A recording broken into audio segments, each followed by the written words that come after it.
সবুজ যশোর নামে আমাদের এখানে একটি সংস্থা এসেছে, এটাতে আমরা যাতে সহযোগিতা করি। কারণ এখন যে ভাবে গাছপালা কাটা হচ্ছে, এজন্য আমি সরকারকেও বলতে চাই, যখন আপনারা গাছপালা কেটে যে রোড বানাচ্ছেন, আমরাই যদি না বেঁচে থাকি রোড কারা ব্যবহার করবে? আমরাই যদি না ব্যবহার করি রোড কারা ব্যবহার করবে? এবং তার সাথে আস্তে আস্তে যে তাপ বাড়ছে, ভবিষ্যৎ প্রজন্ম তারা কোথায় যাবে, তারা কি করবে? এবং যেভাবে গাছপালা কাটা হচ্ছে, আমরা সকলেই গাছ লাগাই এবং এখানে কিছু নিয়মাবলী দিচ্ছে, আমরা পানি কোনোভাবে অপচয় করবো না, কারণ পানির লেয়ার নামতেছে, এর জন্য পানি কোনোভাবে অপচয় করা যাবে না।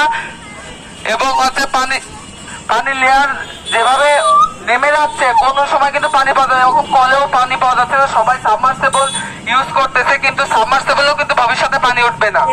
সত্যি কথা, সত্যি কথা, সত্যি কথা, ঠিক ঠিক ঠিক। এসি লাগানোর থেকে এখন আমাদের ছাদকে আমরা সাদা রং করে ফেলি, কারণ সাদা কিন্তু রোদকে আবার রিফ্লেক্ট করে অন্যদিকে পাঠিয়ে দেয়। সত্যি কথা, সত্যি কথা, ঠিক ঠিক ঠিক ঠিক ঠিক ঠিক ঠিক। এর জন্য বলছি, আমি সরকারকে বলতে চাই, আপনারা রোড না বানিয়ে গাছ লাগান আগে, আপনারা রোড না বানিয়ে আগে ঠিক ঠিক ঠিক ঠিক ঠিক ঠিক ঠিক। এবং আমরা যশোরকে কি সবুজ যশোর করতে পারবো? ইনশাআল্লাহ, ইনশাআল্লাহ পারবো, পারবো, পারবো।